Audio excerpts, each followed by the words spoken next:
da uno dei gruppi maschili che sono stati da sempre punto di riferimento e grande fonte di ispirazione per noi del coro Castello. Stiamo parlando dell'ensemble vocale maschile, penso più famosa del mondo, i King Singers. E il prossimo brano che andiamo a fare si tratta di Open Longing, arrangiato da Bob Chilcott, ex membro peraltro dei King Singers. È un brano dedicato al Salmo che recita: gli occhi di tutti sono rivolti al Signore e tu dai loro il cibo a tempo debito.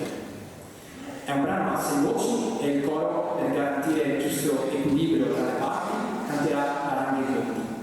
E quindi per voi, Oculi Oculi.